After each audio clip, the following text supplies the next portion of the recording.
Bueno, en esta aplicación la usamos principalmente para vigilancia, ¿no? Aquí tenemos nuestra interface, la principal, en la que en un lado, aquí a la izquierda, tenemos un dron, un Mavic 2, un Mavic 2 Pro, que he nombrado pues, como webinar, para, para esta prueba, y tenemos todos sus parámetros principales, ¿vale? Aquí, pues, por ejemplo, nos dice que no GPS, porque estamos en interiores, pero ¿por qué, por ejemplo, este software es importante para vigilancia? Vale, aunque tiene que haber un piloto en campo, que lo tiene que despegar, que tiene que controlarlo, que tiene que tener encima el punto de acceso a Internet para que este dron se pueda visualizar desde la oficina, esto nos da un abanico de posibilidades muy grande a tener un centro de control para vigilancia y monitorización. Entonces, yo, que en este caso estaría, aunque tengo el dron a mi lado ahora mismo, en este caso yo sería el operador del centro de control y un piloto estaría con el dron en campo. El dron, en cuanto saliera a volar, yo aquí podría estar monitorizando lo que está haciendo, podría estar monitorizando todos sus parámetros de vuelo e incluso podría tomar su control desde aquí.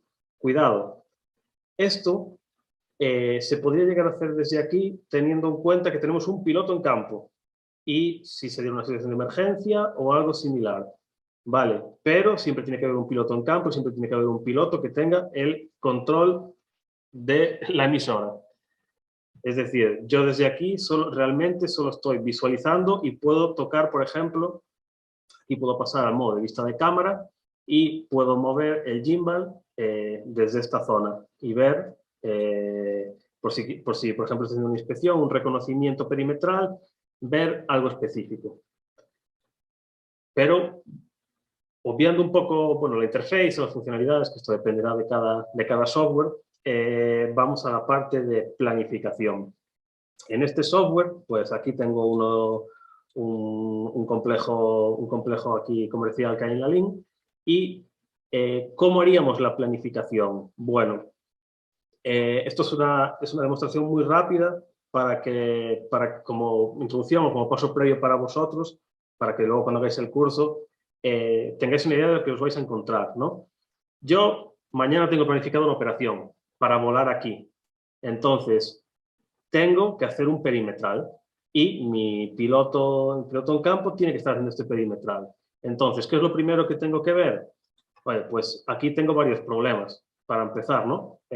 Si yo quiero hacer un perimetral de toda esta zona, tengo en cuenta que aquí voy a tener más de 500 metros de distancia de un punto a otro. Este es un complejo bastante grande. Entonces, ya, aunque yo lo haga, voy a tener que tener un observador en campo, por ejemplo, si lo quiero hacer. Son ese tipo de cosas que vas viendo en el momento en el que planificas. Además, siempre tengo que tener visión y conexión con la aeronave, es decir, mi posición en esta zona o la del piloto va a tener que ser pues, en alguna de las fachadas, o sea, en alguno de los tejados de este complejo, en alguna zona elevada, algo que me permita la visión. Y sabiendo esto, yo ahora pues voy a planificar, ¿no? Voy a hacer mi perimetral. En este caso queremos hacer una misión, un path mission, porque vamos a hacer el perímetro que queremos vigilar. Y es muy sencillo. Aquí le ponemos un nombre porque podemos tener infinidad de ellas. Las velocidades del equipo, aquí es uno de los puntos que me quiero parar y por eso os comentaba conocer bien la aeronave. Software como estos funcionan con muchas aeronaves. Entonces, nos pueden dar aquí hasta 60 metros por segundo de velocidad. Mi Mavic no va a eso y por mucho que lo empuje no va a ir a eso. Pero cuidado, porque si tengo un dron que es de carga, un dron que es muy grande, que a lo mejor en ciertos momentos puede tener esta capacidad, pero sabemos que va a hacer una ruta en la que va a ir cargado, tenemos que tener en cuenta estas velocidades, porque a lo mejor, aunque el dron pudiera 30 metros por segundo, si va cargado, no es lo más adecuado. Entonces, tenemos que tener en cuenta estas velocidades. La altitud de la misión, por supuesto. Previamente aquí tenemos que ver desde Maps, desde Google Earth o el campo, todas estas zonas. Es decir, si hay mucho desnivel de terreno, qué alturas hay, aunque el software también nos da una aproximación o nos da una idea, es importante verlo siempre o in situ o en sistemas de georreferencia fiables. En este caso no es altitud, vale, es altura porque es sobre el nivel del suelo, de donde despeguemos. Es decir, si nuestro dron lo vamos a poner en una de estas zonas, es sobre su punto de despegue. Esto es importante, porque si yo quiero inspeccionar o quiero hacer el reconocimiento a 60 metros, no es lo mismo que mi dron despegue desde este tejado a que despegue desde el suelo, porque son 60 metros desde el punto de despegue. Entonces, son cosas que tenemos que tener en cuenta para la planificación. Y radio de emisión. Esto es realmente, le llama radio de emisión, se refiere al radio de los waypoints. ¿Vale? Cuando un dron va siguiendo una ruta, los waypoints tienen como un clearance, es decir, tienen una zona en la que se da por bueno si la atraviesa. Por condiciones meteorológicas, viento, a lo mejor mala señal GPS, a veces, al llegar a un punto, el dron puede que no vaya al centro del punto. Entonces, yo aquí defino, vale, no ha pasado por el centro del punto, pero ¿con qué radio alrededor del punto doy por buena la pasada para que mi dato sirva? Pues le ponemos ese radio. Es decir, si le pongo 10 metros y pasa por el waypoint en un radio de 10 metros del waypoint, lo da por bueno. Si no pasa en ese radio, se lo ha saltado. Tendrá que repetir o la acción que tenga. Y la acción final, ¿no? Es decir, va a terminar. ¿Qué hacemos? Pues en este caso, hover. Cuando hacemos este tipo de misiones, yo lo que suelo recomendar a los pilotos, aquí luego Carlos me corregirá si me equivoco, o os dirá otra cosa en el curso de planificación, yo generalmente recomiendo un hover. Es decir, el dron termina y se queda estático en el aire a la altura a la que está, porque no sabemos qué hay al final. Aunque hayamos visto que no hay obstáculos, llegas al final y resulta que aparece un camión y tú estás diciéndole que aterrice o estás diciendo que tenga la vuelta a casa y no has configurado la vuelta a casa inteligente y no te esquiva obstáculos, se come un edificio, se come un árbol. Entonces, yo siempre recomiendo terminar en hover. Y una vez terminamos en hover, ya para eso está el piloto, se comunicará conmigo, con quien sea, y dirá, oye, hemos terminado, ¿cómo lo hacemos ahora? Bueno, pues aterriza ahí, tráetelo manual, lo que consideremos. Vale, ahora pues simplemente colocamos los waypoints. Aquí, cuando los coloquemos, esto nos da toda la libertad. ¿Qué tenemos que tener en cuenta? La normativa. Si nosotros, para hacer este perimetral, hemos pedido permiso, por ejemplo, para cortar esta vía, pues vale, podremos poner nuestros waypoints sobre esta vía. Si no hemos pedido permiso para cortar esta vía, hemos pedido permiso para cortar la acera y tenemos que guardar una distancia de seguridad, pues nuestros waypoints no pueden estar en la carretera. Vale, tendremos que moverlos. Es decir, esta ruta nos permite colocar lo que queramos por donde nos dé la gana. Pero tenemos que aquí tener, por eso lo hacemos nosotros como pilotos, tenemos que saber qué permisos tenemos, la normativa, para poder hacerlo correctamente. Pues nada, en este caso realizamos el perimetral. Aquí nos damos cuenta de que estamos sobrevolando árboles. Si es necesario, no hay ningún problema, pero tenemos que tener en cuenta la altura de esos árboles, si las fotos de a lo mejor Maps no están actualizadas, por eso a veces es bueno revisar previamente la zona y, como os decía, ¿dónde nos vamos a colocar? Porque esto va a estar en un edificio. Si estamos a 60 metros, aquí posiblemente estemos por encima del edificio, pero si lo queremos hacer a 30 o a 20, ya no vamos a estar por encima del edificio. Y puede suponer un problema. Estas son parte de las cosas que tenemos que tener en cuenta. A mayores, softwares como UGCS nos permiten realizar más acciones en los puntos. Nos permite, por ejemplo, suavizar las curvas para que no sean parar, girar y seguir.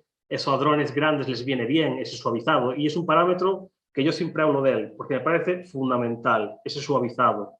Obviamente, para cierta toma de datos también es importante que no haga paradas, sino que esa transición sea suave, pero yo desde el punto de vista más técnico, lo que digo siempre es, no vamos a comprometer ni la seguridad de operación ni la del dron. Entonces, vamos a